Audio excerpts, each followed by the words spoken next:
In today's tutorial, it's all about doing one massive granny square to make an afghan or a blanket or throw, whatever you wish. It's 56 inches square, and I'm going to show you how to do this in order to stock up for your charity of choice or do one for yourself.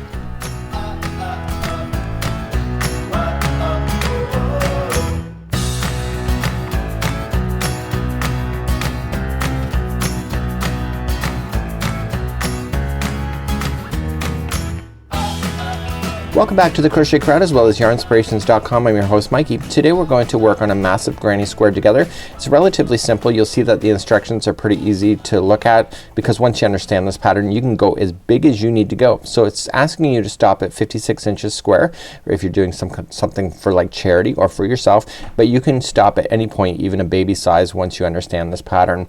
So we're going to be using a size J 6mm crochet hook today, and it's asking for 3 balls of Caron 1-pound yarn in order to make this happen. Now it's really quite easy, but there's something else to the pattern that I want to show you.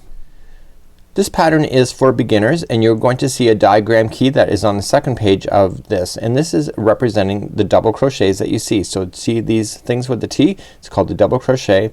The dot is a slip stitch and the oval is a chain. So if you follow this and you start off in the center, we're gonna chain 5 and then we're going to chain up like you see here, going all the way and then continuing to go round and around. So every time we come back around we stop, we chain up again and continue around, stop, chain up again and continue around. So you can see that what you're looking at down here is the same as what you're looking up here. The only difference is that it's bigger, so that there's gonna be more gapping spaces that'll appear between the corners. Once you understand this concept it's quite easy. So without further ado, let's grab your crochet hook and some yarn and I'll show you how to get started, and I'll show you the basics on how to get started, and then you can go and finish it to the size that you prefer. So let's get started, and we're going to do a slip knot. Now this is for beginners, so I'm gonna show you how to do a slip knot. So I want you to point your finger, okay, just like this, and I want you to take the strand and wrap it around your finger twice like this.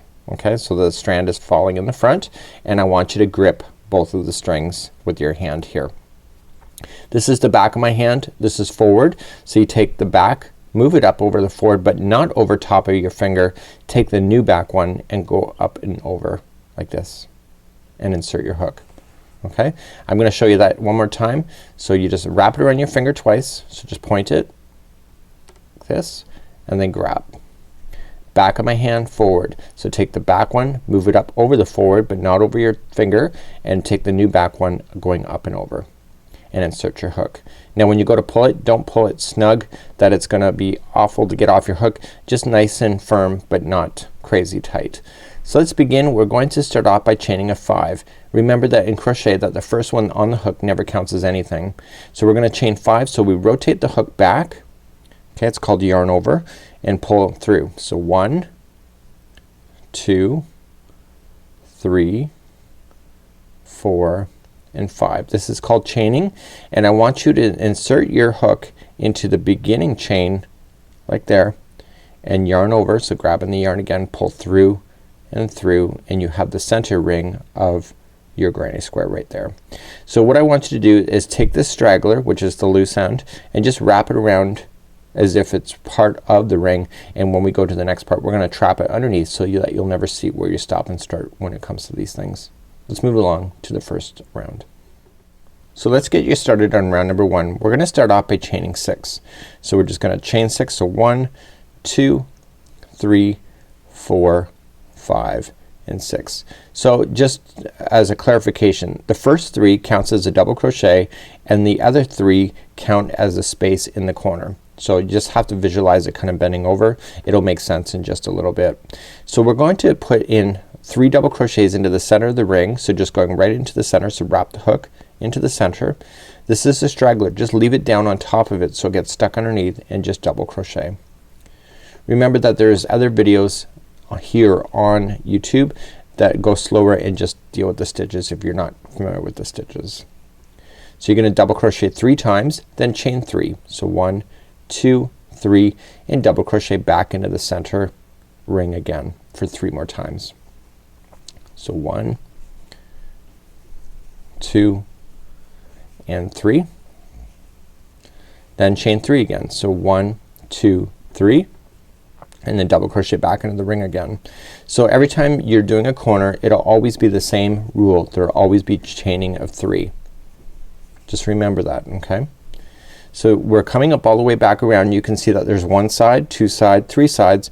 This is part of 1 side, but it's not the complete, so I need to chain 3 first to make the final corner, and then double crochet only 2 times because that chaining of 6 counts as one of them. And it'll make sense in just a moment. So what I want you to do is that I want you to slip stitch to the 3rd chain up. So 1, 2, and 3. Insert your hook into the 3rd chain and pull through and through. So now you can see you have all your points. So because you've been burying this one in the strand, you can just take your scissors and just safely cut those out, okay, just right now, and then you'll never see where you started at this point. So that is the conclusion of round number 1. So let me move you to round number 2.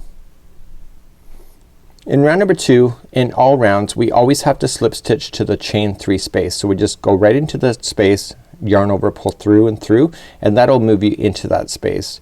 And I want you to chain 6 one more time. So 1, 2, 3, 4, 5, and 6. Like it was before, 3 of them are the double crochet and 3 of them are the chain 3 space. Now coming back into that same space, you are gonna add 3 double crochets. Okay, so 1, 2, and 3.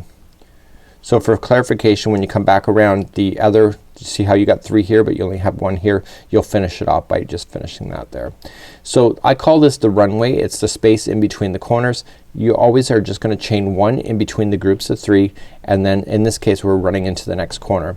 So all corners will always be the same with 3 double crochet, followed by chaining of 3. So that's your corner, 1, and then 3 double crochets into the same space.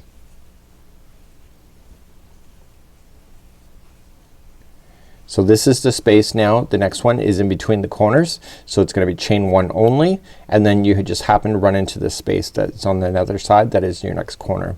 So the corners are what again? If you said 3 double crochets, 3 chain, 3 double crochet, you're right. Okay, so all corners are always the same.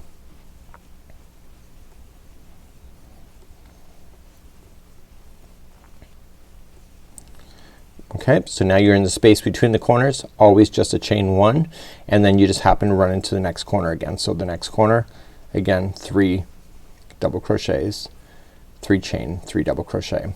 So the only difference between this round and all of the rest of the rounds is that there's more space that ends up between the corners. No big deal, right? The corners are always the same.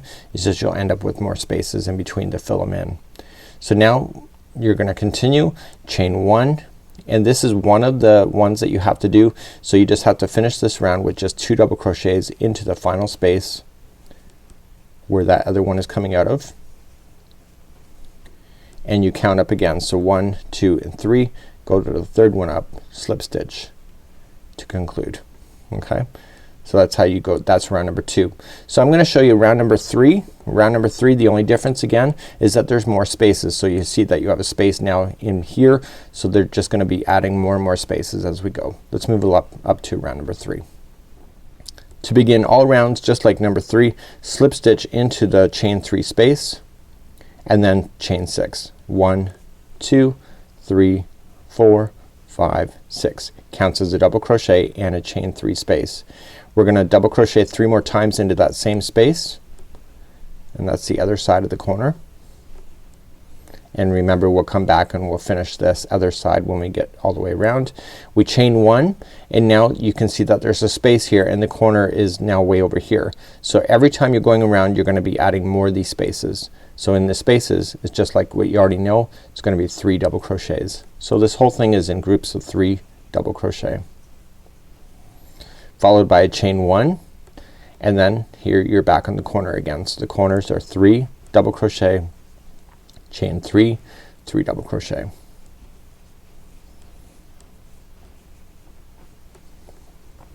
Okay, and now we're ready to move along the side again. So we chain 1 only, come into the next space available to you. It's another 3 double crochets,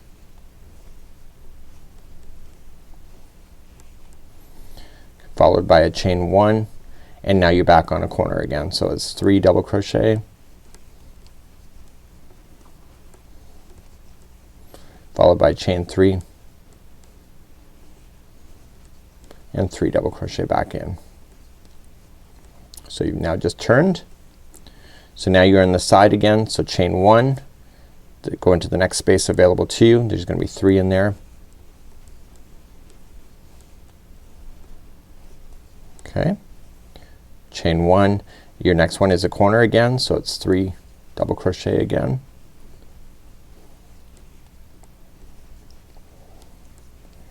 So these kind of afghans grow really quickly if you're doing any of these kind of projects. A lot of people do them because they do go quick. They're kind of mindless once you understand the pattern and get started.